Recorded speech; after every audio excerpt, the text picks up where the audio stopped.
Dan Bates, Greater Hamilton Chamber of Commerce. My mouth isn't awake yet.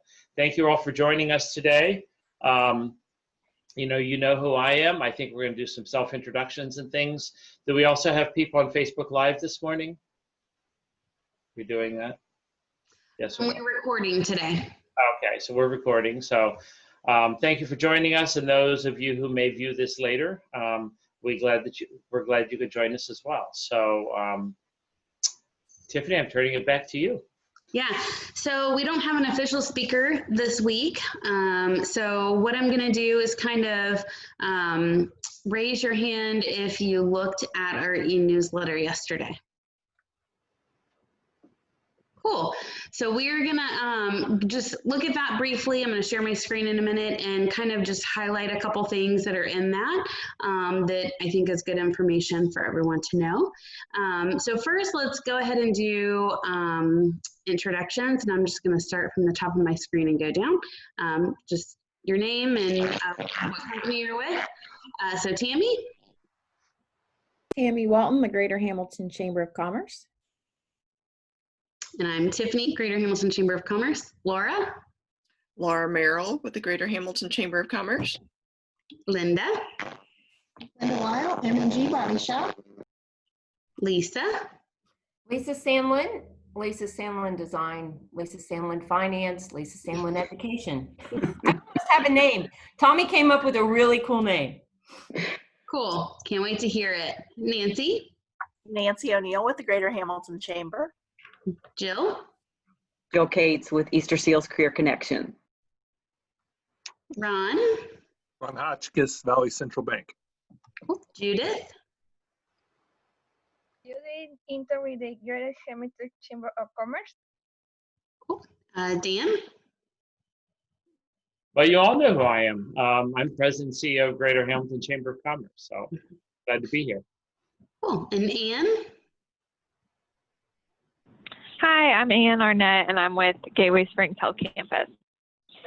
Great. Thank you so much for being here with us. I'm going to share my screen. I think I have it up here. Here we go. Can you all see that? Okay.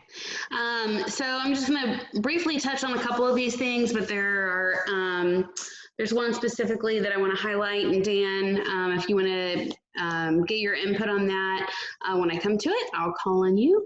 So the COVID-19 right here, if you click on this button, that'll take you to our COVID-19 page. Laura is updating that throughout the day, so 24 hours a day, she's updating that for information pertinent to that. We have all of our coffee and conversations scheduled through June. We need to add the last weekend there. Next week, we're going to have Jason Crank with United Heartland Insurance Agencies, and then possibly the week after that, Nick Ziffel with Graydon, and then the week after that, it will be John Kirsch with Kirsch CPA Group. So that's kind of our lineup for the next few weeks. If you haven't heard, we are going to have a Mix It Up, a physical distancing Mix It Up as Dan's celebrating between Municipal Brew Works and the Casual Pint.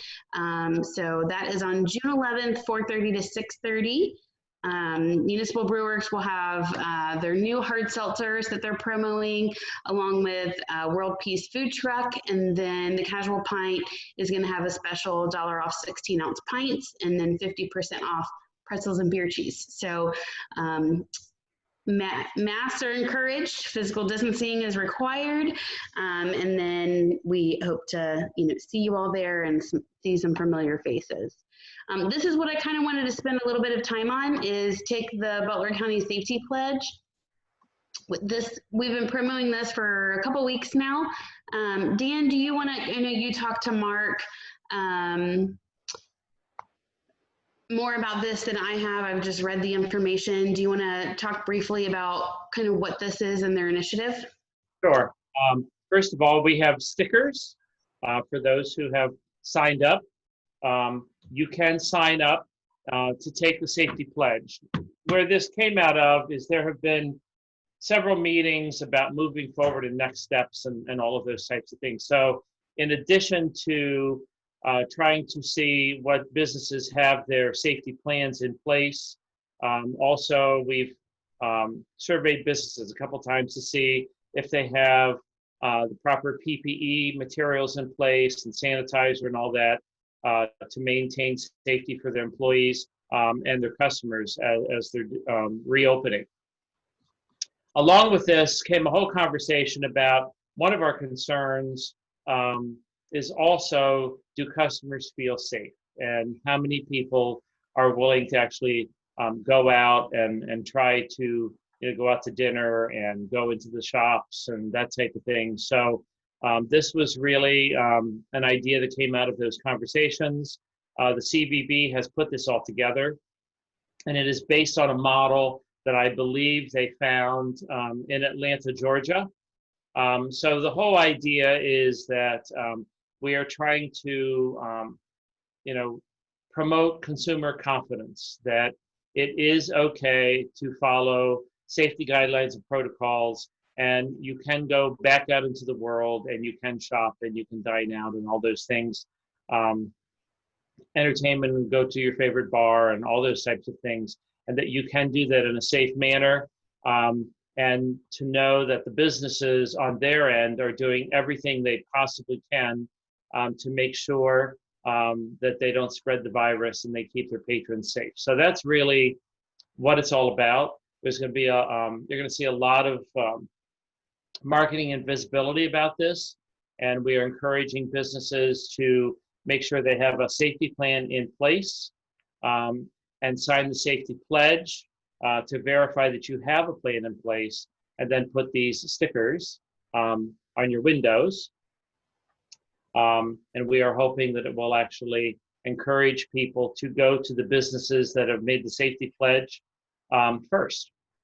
So. Yeah, so look at your e-newsletter. If you click on this link right here, it's a very simple form. It's basically your name, your email address, your business, and then that you can visit the Safety Pledge website, but you can use that this logo on your social media platforms. And then, like Dan said, we have physical decals that we can deliver to you that you can post prominently in your business. And then the last thing that I want to promote is this Explore Hamilton. We have an Explore Hamilton page that lists all of the businesses that are open, and you can include your business with your hours, anything that special that you're doing, or just a message that you want to get out there by clicking on this. It's just a simple Google form, and then we can get you added on there. Right now, Laura is updating that page as well when we get new submissions. So it's divided out by industry. So we have, restaurants, and then we have a retail section, and we have a section on services, etc. So I'm going to unshare my screen. Anybody have any questions about any of that? I don't have a question, but to it. There are over 20 businesses in Hamilton that have already signed the safety pledge. So we would hope that you would go on and be one of those businesses. Yeah, and I think, did he say over 200 so far in Butler County? I think it's over 270 have already signed throughout the county. Okay, so go to that. Every business that completes that pledge, they're adding those business names on their website. And I think that those are under industry as well. Those are divided out by industry. So, so that's all I have.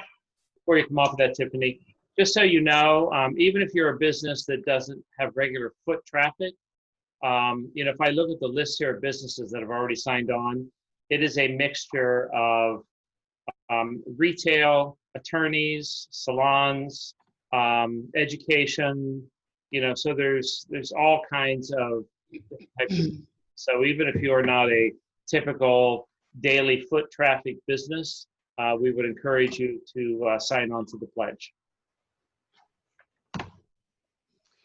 Yeah, so that's all I have to speak about. Now we can open it up for other topics, other conversations that anybody wants to throw out there? While everybody's thinking of that, I will throw out something else since I'm always shy to talk. There is people who have not applied for payroll protection program. There is still funding there available. The updated guidelines have come out as far as what the forgivable pieces of that and everything going to be. I think most of the businesses in Hamilton have already responded to that, but we had one as late as a week ago that still applied and got approved. So there is still money there. So if somebody that you know has not applied and is wondering if they should, our thing has been apply for it while it lasts. And I wanted to share that I applied for the EIDL loan. So a couple weeks ago, $1,000 was just dumped into my account. And then I received an email on Friday that I had been approved for $44,700. So I went through the process then, and then when I started reading the fine print, it's very detailed about how you can spend that money. And it's very specific to your business and to your business due to COVID.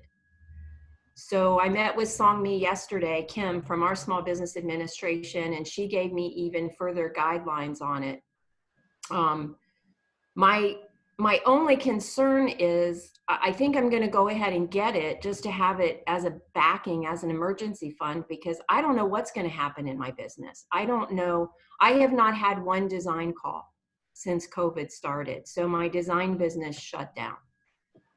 The financial business, I know there's people that are doing really well with that, but I felt real uneasy about reaching out to talk to people about implementing a plan, not knowing whether they're even employed right now or not. So I've been a little reluctant.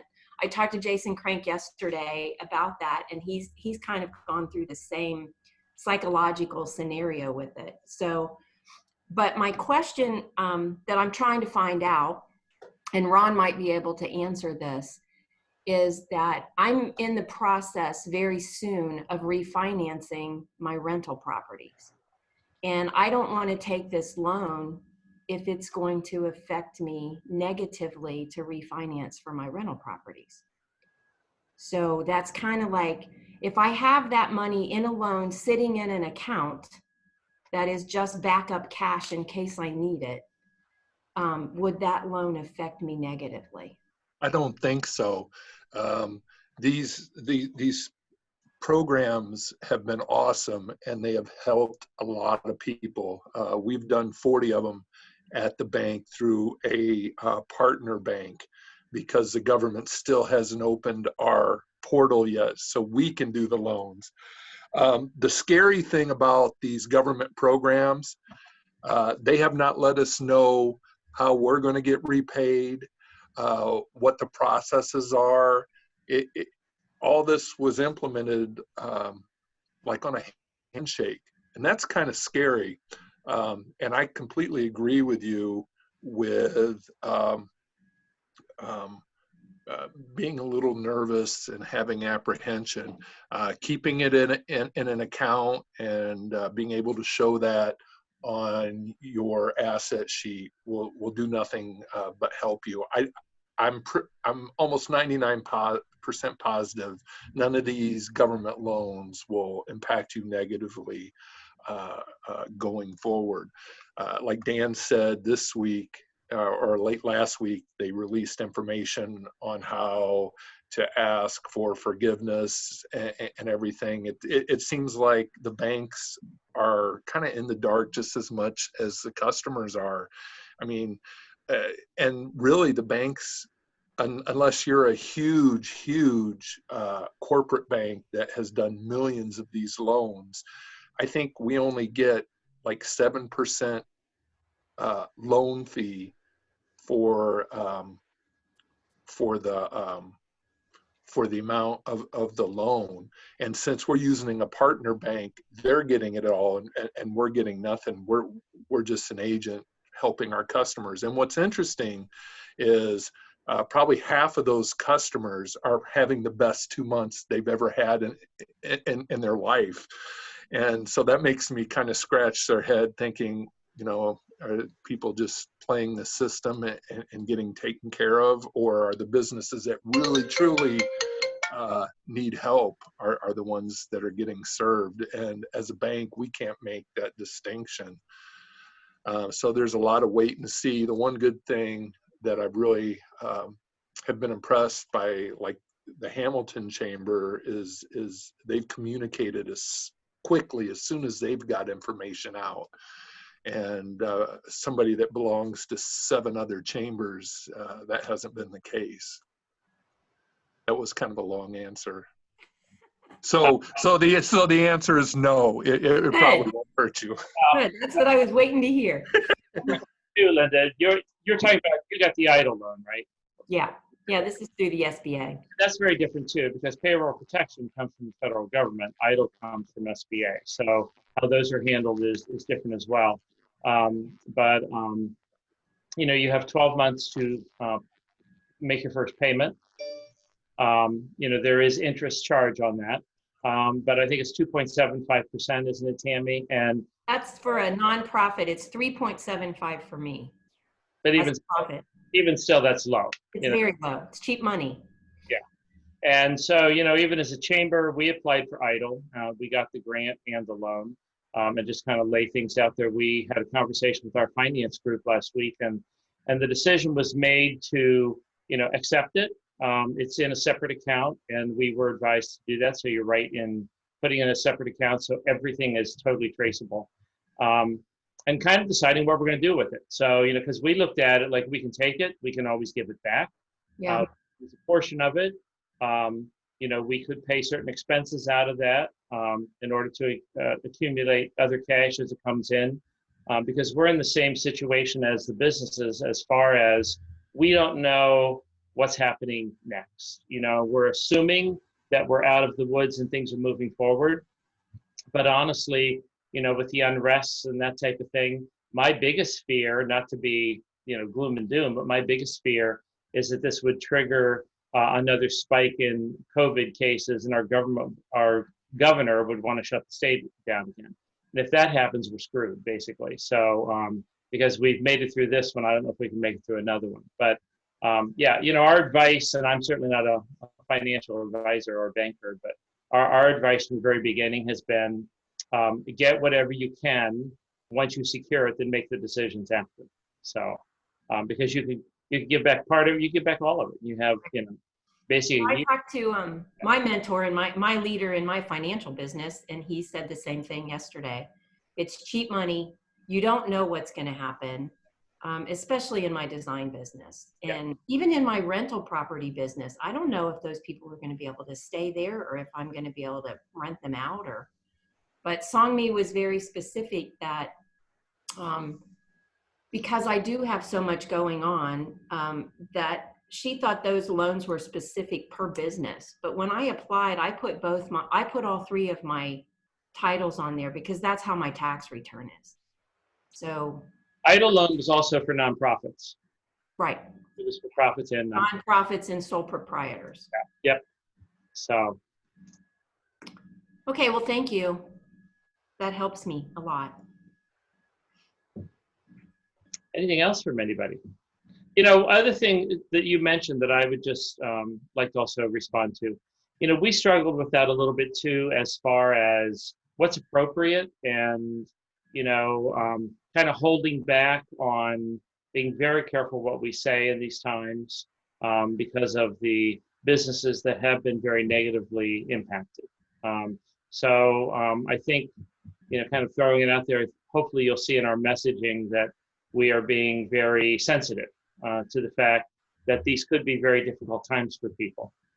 On the other side of the coin, there's another whole percentage that have thrived during this entire thing. So keep that in mind as well, that you may have potential customers and clients out there that, as Ron referred to, are better than fine. They're having some of the best months they've ever had because of the type of business or industry that they're in. So, that is what's really weird about these times is that on the one hand, you have people that are struggling. On the other hand, you have people that have record sales and record revenue generation over the past several months. So keep that in mind as well. I think it's some of it also understanding who your potential client is that you're going after. You know, because like I said, there are some businesses that are booming, have not been able to keep up with the business, and some manufacturers and things that are just, their years are off the charts already. So that's what makes it a very weird time for all of us is, you know, talk about you don't know what's appropriate. I mean, we're really kind of caught in the middle of that. Well, you and I talked the other day about the productivity that has gone up with people working at home. Yeah. I know I told you my friend that works at Barclay, with all of them working remotely from home, their numbers have skyrocketed as far as the cases that they've been able to handle. And of course, they have a lot of cases because my friend is in disputes. So she has a lot of situations where people were scheduled for flights and trips and, you know, or kind of misled when they were out of the country on how they had to get home so quickly. And it's interesting to hear all the cases that she goes through every day.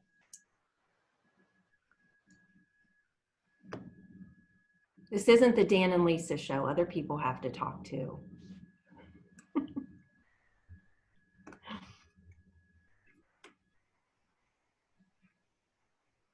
So Jill, I have a question. Is Erin in training or?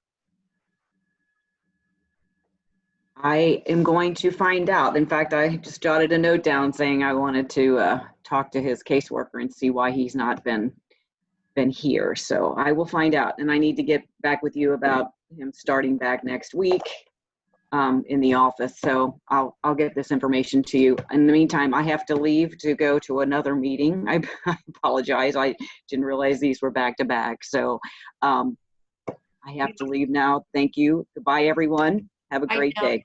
Bye now. When do we expect to have in-person networking? Next month, maybe? Or you missed our commercial, Ron. I did. I went upstairs to get hydrated real quick. Tiffany, Nancy, you want to fill him in? We have a Mix It Up coming up.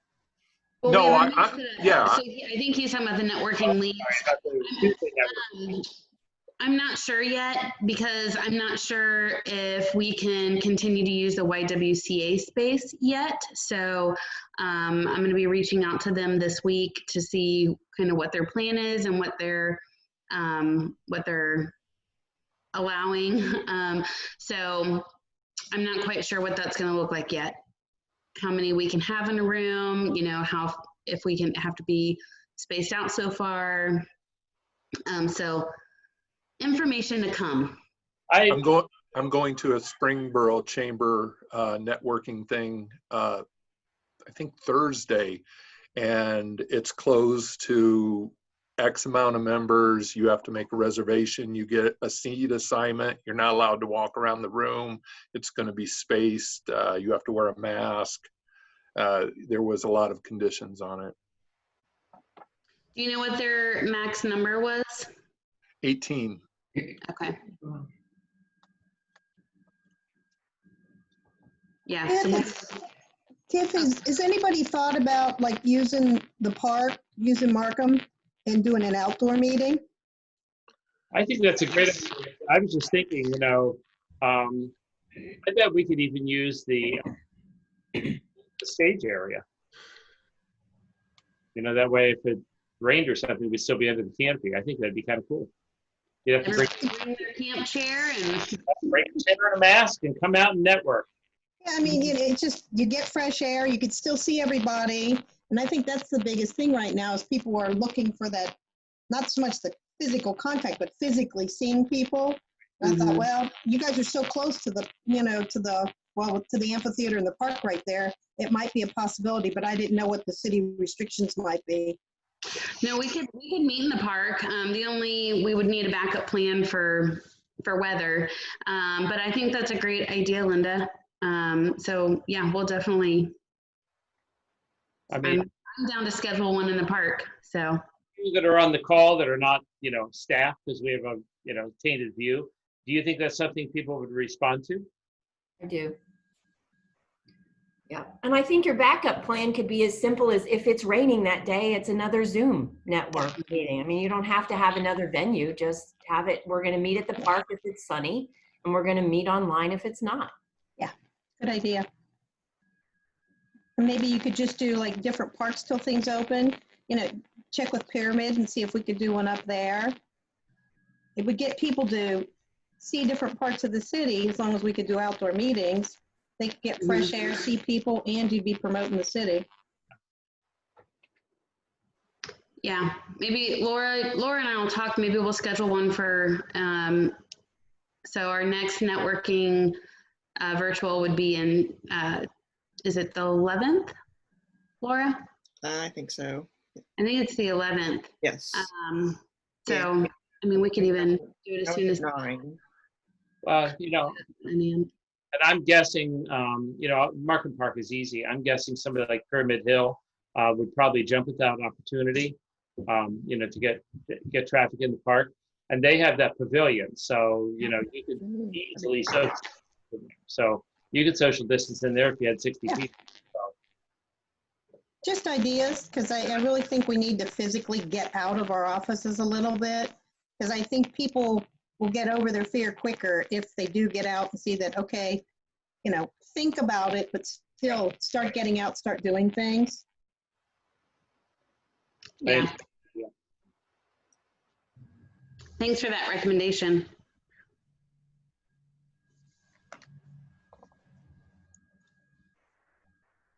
Anything else? So Jane, I'm curious, are you starting to see clients come back? Are they, like looking to move forward with new projects, or are they looking at how they, change things up to be compliant? I mean, what's happening in your world? In our world, we're seeing a lot of compliancy orders, reconfigurations, helping them understand how they can make their employees feel safe and productive. A lot of my customers keep pushing off their enter the workplace date. And, July, August is where they're looking at. I think they're just waiting to see if there's going to be a surge in the next couple weeks after everything opened up. We have a couple people that are moving forward with, we have a couple new customers that are moving forward just like normal. But we have to talk to them about maybe you want to build in some of these additional safety measures. I've had customers who just installed stuff and now they're having us take certain stuff off and add certain stuff back on and spending a fortune. It's terrible. It makes me feel horrible, things that they're going to just throw away because it's too short. So it's an interesting time. We're not booming for business, but we're not desperate either. So we're holding our own. We're here more of a resource to make sure that our customers, if they have any questions, they can just ask us and we can help them. Like a lot of times I'm just doing floor plans to show them, hey, maybe if you had these people sit this way, this might be the safest way for you guys to start back to the workplace. So we're just trying to be a resource and help them. Thank you.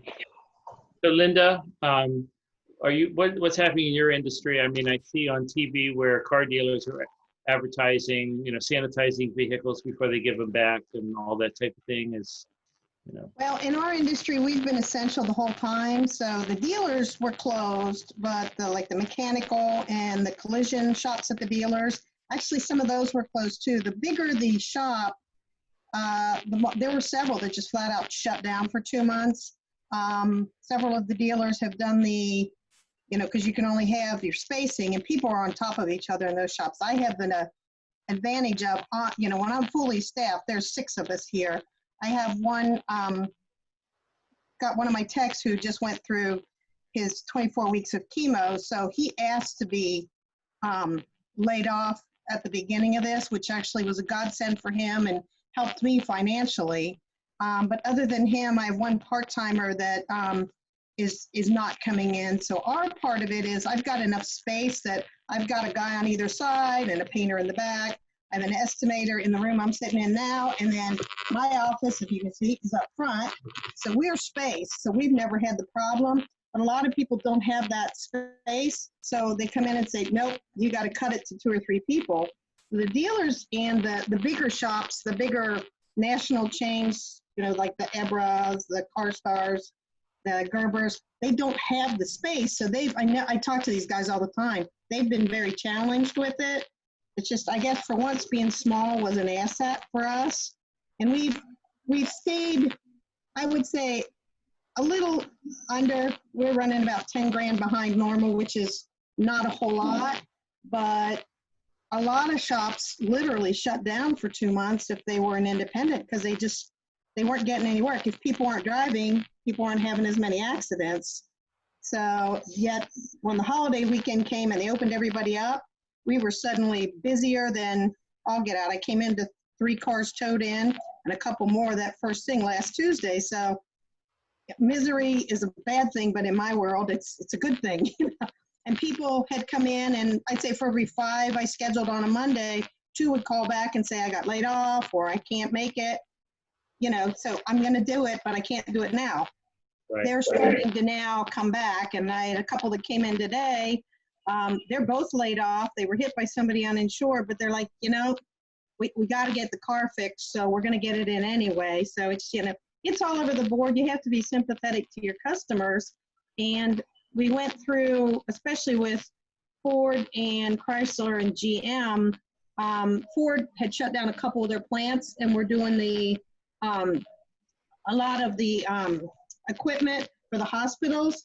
They are now officially kicked back over and making parts again, because it was a matter of, we can get you in if we can get parts. But right now they weren't, for 2 months, they weren't manufacturing. So yeah, I would love to fix your car, but if I have to have a part, you might be waiting to get your car back. So it's you're part of a stream, and we're far enough downstream that we're affected by a lot of things. But I'm just blessed that we've been able to stay busy and that our customers are so loyal through this whole thing. As far as the sanitation, I have it we've done a video on it on Facebook and on our website, that we had a company come in, and literally once the place was all clean and sanitized, they put down I guess you'd call it an organic film that stays. And if you touch the surfaces, it seals a barrier that will actually kill the organism. So, and it's usually good for like 3 to 4 months. It's what they're using in the hospitals. I'm getting it done every month and a half to 2 months. And as far as the cars, we pre-sanitize when they come in. We post-sanitize when we're finished. Keys are sanitized. As I hand it back to you, we're sanitizing the key right in front of you. The car is sanitized. We put it outside. Then the guys with the gloves go back in the back. So other than, we're from the very beginning, we've had to stay very clean on everything, because you don't know where that person's been. And I've had some people, cancer survivors. Lisa, you get this. If you've been through chemo, you get that you have your immune system's way down. So, I have customers coming in going, I'm afraid. That's why we're doing pickup and delivery for people too. And it's like, I take the car back to them. I have my gloves and mask on when we deliver it. I still sanitize the key, even though it was sanitized at the shop. I have a bottle of sanitizer with me, and I re-wipe the wheel, even though I've had gloves on, just so that my concern is that people with health issues are okay. And my older people and any of my cancer people or cancer survivors, that's really been a plus for them, knowing that, okay, I'll bring it to them and do it that way.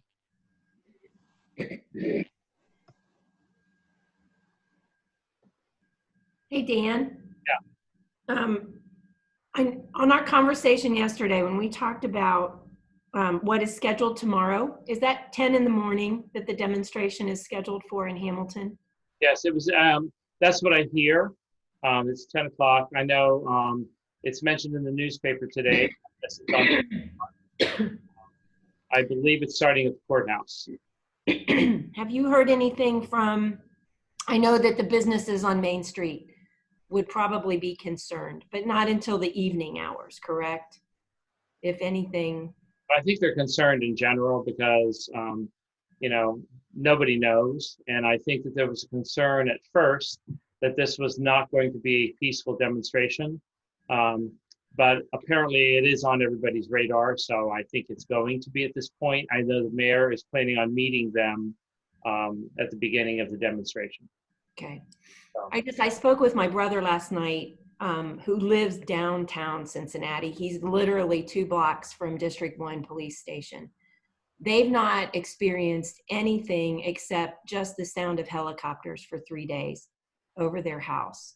But he did tell me last night that every business in Washington Park and downtown is now boarded up, that they have had so much break-in. Yeah. And he said it's really interesting what they're taking. He has a friend that owns a shop named Artichoke that is a real specialty art kind of shop. Yeah, well, they broke in their side door. They couldn't break through the glass because it was hurricane glass, but they did break in the side door. They took the laptop, they took whatever electronics were in the building, but they left all the merchandise because they weren't interested in the merchandise. Right. So ignorance paid off. yeah, it's interesting to see what, you know, what is being taken. And then my son, who's in Memphis, had his facility that he used to work at was downtown Memphis, and he got notified over the weekend that there were semi-trucks, or not semi-trucks, but trucks coming in and delivering pallets of bricks and setting them on the streets so they would have bricks to throw. And nobody knows where that's coming from.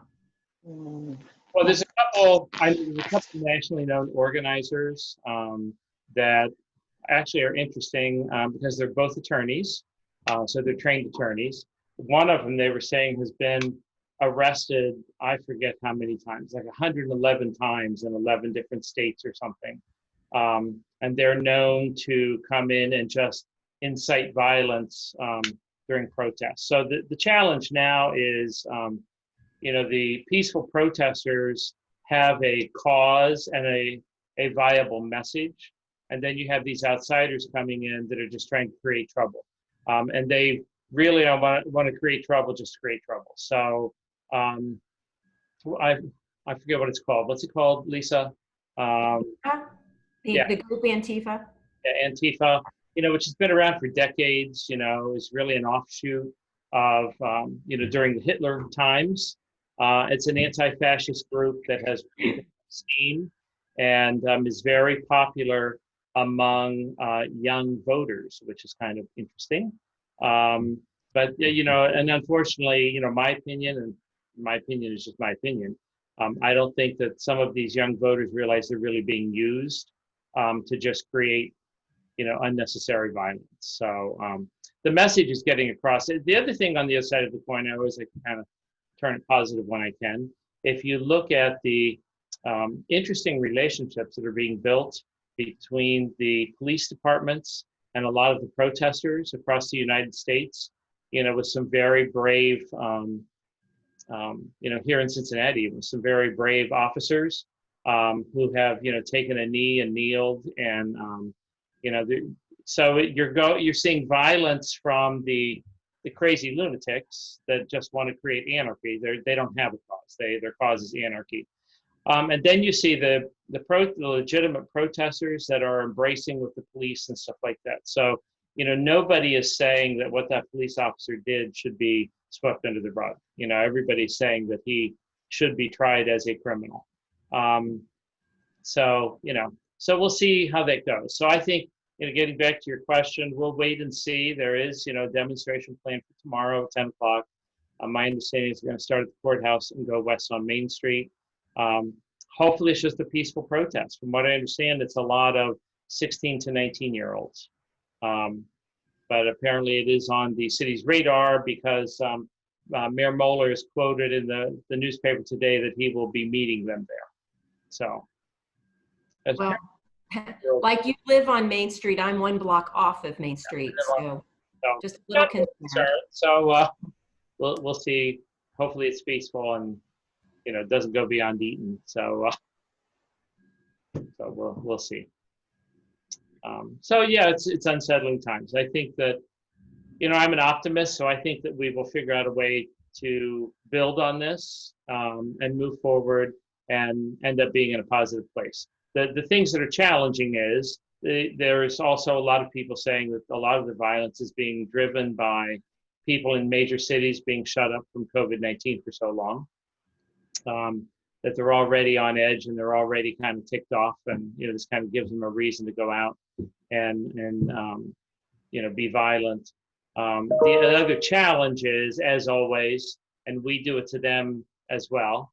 But if you look at what is happening in other countries with the press, the slant they're putting on this is that United States is totally out of control, and kind of pointing the finger at look, they're not as good as they say they are, and they're burning all their major cities, and people are being killed, and so I know China and Russia and Iran are having a heyday with this in the press, promoting how horrible it is to the United States. So. Well, I'm a positive thinker too. So I'm hoping, I've always said that with the whole COVID is that I think it's a huge wake-up call for everybody to rethink a lot of things. I think that economically for just households to understand the value of having an emergency fund, because we never know when these things are going to happen, and nobody could have ever predicted this. So even if you go back to 9/11, which obviously was a major shifting point here in the United States, we as Americans, living in a democracy, we don't generally have to suffer through a lot of the things that other countries suffer through with terrorism and stuff like that. So when that hit our shores, I think that was a big wake-up call.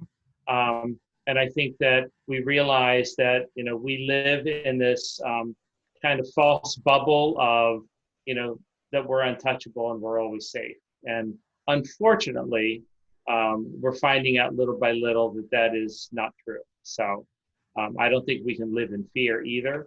But for decades, America has felt like all that stuff happens somewhere else. It can't happen here. And I think that was our first reaction to COVID-19.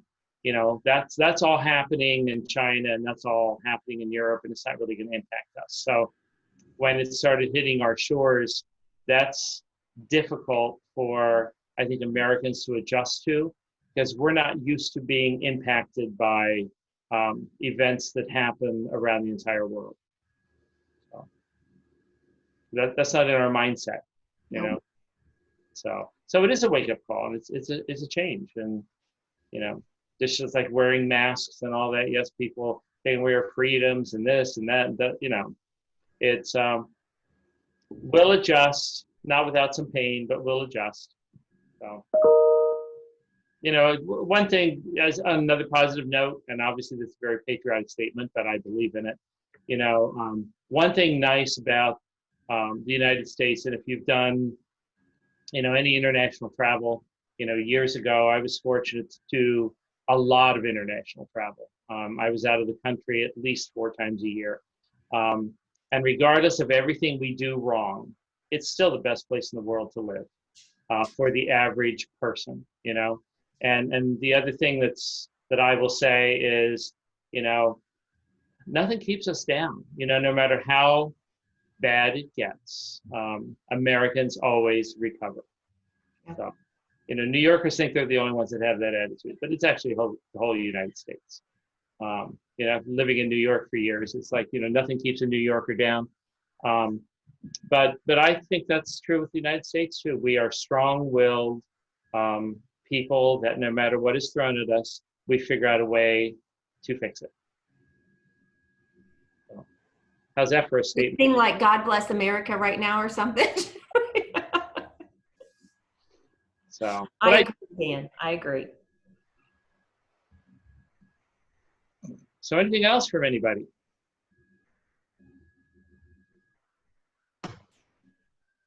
I think this needs to be communicated more. I think this is, I think a larger platform or to get a lot more people involved, just having discussions and getting to hear people who own businesses that they can hear their kind of opinions about certain things. I think that's almost like having a private one-on-one. So I hats off to you guys for starting this. I think it's a great idea.